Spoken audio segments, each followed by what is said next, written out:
Pembelajaran PAUD ala Reggio Emilia dibandingkan dengan KB Islam Terpadu Yunani 2 oleh Naning Naningsih RPL 2025i.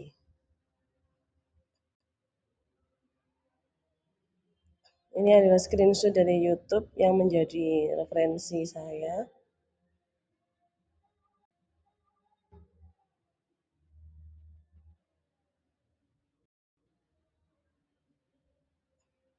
Anak sebagai subjek, bukan sebagai objek. Inti konsepnya yaitu anak dianggap kuat, penasaran, dan mampu membangun pengetahuannya sendiri.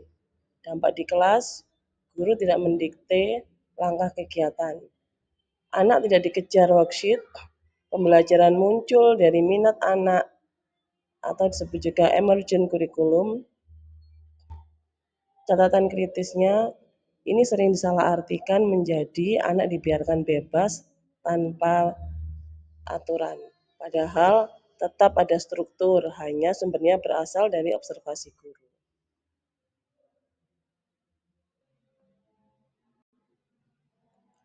Lingkungan sebagai guru ketiga. Lingkungan bukan dekorasi, tapi alat pedagogis.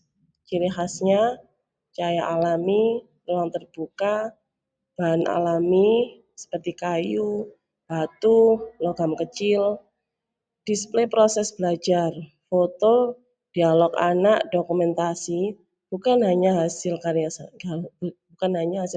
yang rapi.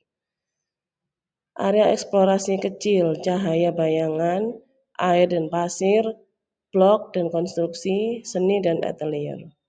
Prinsip utamanya, lingkungan harus mengundang anak melakukan penyelidikan, bukan hanya cantik untuk dilihat.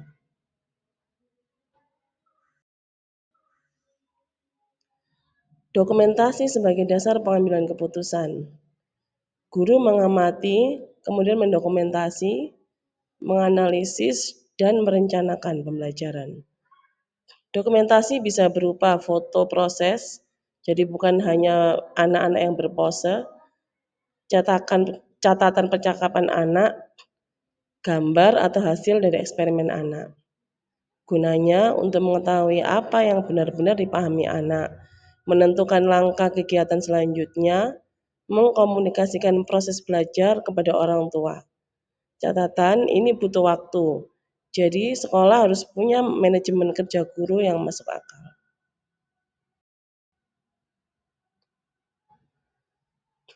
Proyek atau project based learning jangka panjang. Pembelajaran tidak berganti tema setiap minggu. Reggio memakai proyek yang lahir dari minat anak dan bisa berlangsung berminggu-minggu. Contohnya, minat anak pada air hujan. Guru akan menyiapkan eksplorasi, menangkap air hujan, membandingkan suara tetesan, mengukur, mencatat, menggambar, membuat hipotesis. Membuat alat penampung air. Juga bisa menghubungkan dengan seni, seperti melukis basah. 100 bahasa anak, the 100 language of children. Anak mengekspresikan ide melalui banyak cara. Bisa menggambar, membangun, menari, bermain peran, musik, suara, cahaya, manipulatif, atau eksperimen ilmiah kecil. Guru menghargai semua mode ekspresi ini, tidak hanya kemampuan verbal atau akademik anak.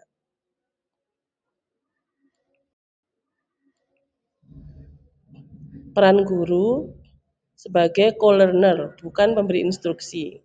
Peran strategisnya yaitu mengamati minat dan strategi berpikir anak, mengajukan pertanyaan menantang, apa yang kamu pikir terjadi kalau, menyediakan material yang kaya eksplorasi, menata pengalaman belajar secara intensional.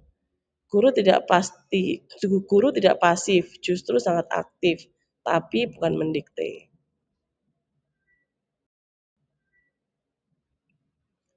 Kolaborasi komunitas dan orang tua.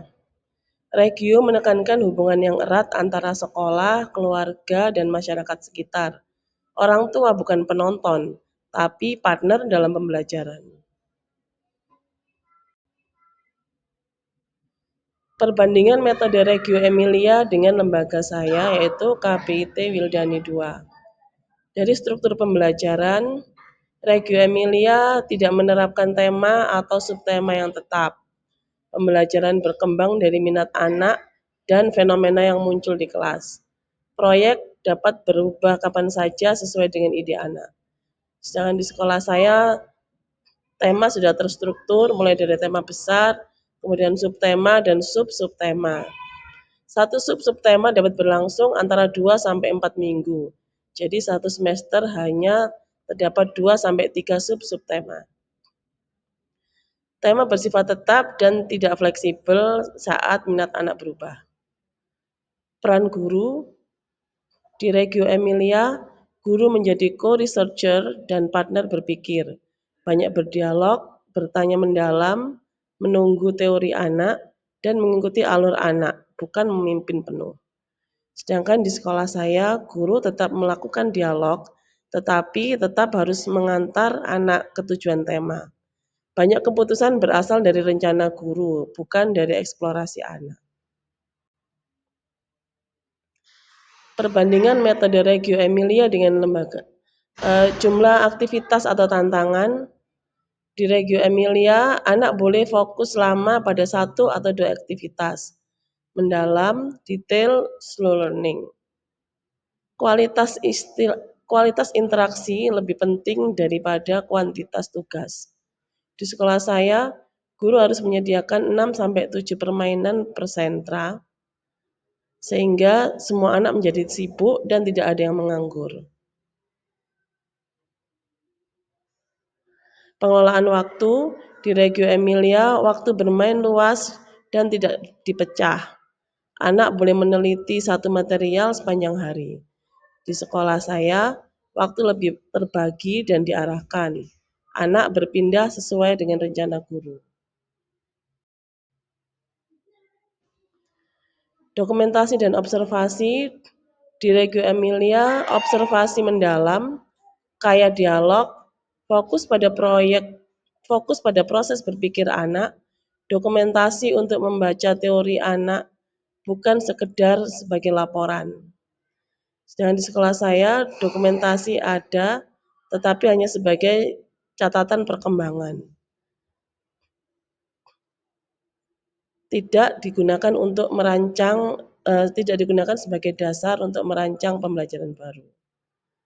Pengelolaan waktu. Sumber ide pembelajaran di Reggio Emilia dari anak, percakapan, kemudian menjadi dari fenomena harian, kemudian menjadi materi. Dan di sekolah saya dari tema menjadi perangkat pembelajaran, menjadi RPPH. Proyek atau aktivitas masih mengikuti skenario guru. Demikian perbandingan antara metode Reggio Emilia dengan metode yang diterapkan di KB Islam Terpadu Wildani II. Semoga bermanfaat.